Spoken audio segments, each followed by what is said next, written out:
Assalamu alaikum wa rahmatullahi wa barakatuh. Ajaban li amri hadha alquran, maajabu yaliyoje ya Qurani hii. Nazala Jibrilu bilqurani fa asbaha afdala almalaika. Qurani iliposhushwa tu na Jibril akawa mbora wa malaika. Nazala alquranu ala Muhammadin sallallahu alayhi wa sallam fasara sayyid alkhalqi wa habib alhaq.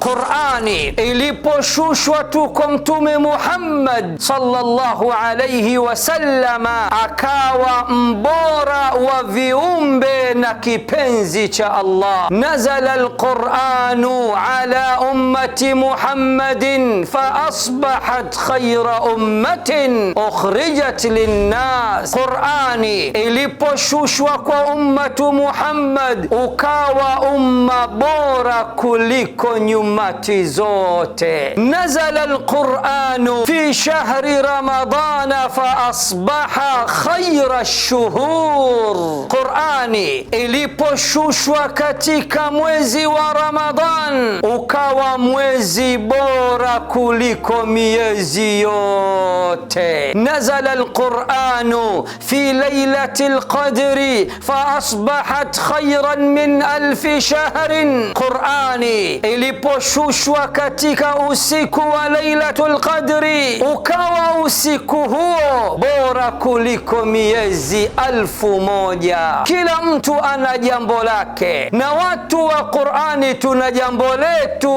Ni kwa Mkapa, ni tarehe 1 mwezi wa 3 mwaka huu 2026 insha Arrahman alladhi allama alquran. Shika ncha yako nami na shika ncha yangu, ni ncha kwa ncha, bega kwa bega, mkono kwa mkono, mguu kwa mguu, hadi kwa Mkapa. Shika ncha yako na shika ncha yangu. Quran ni ncha kwa ncha, bega kwa bega, mkono kwa mkono, mguu kwa mguu, hadi kwa Mkapa. Mashindano haya yapo chini ya udhamini mkuu wa benki ya PBZ Ikhlas.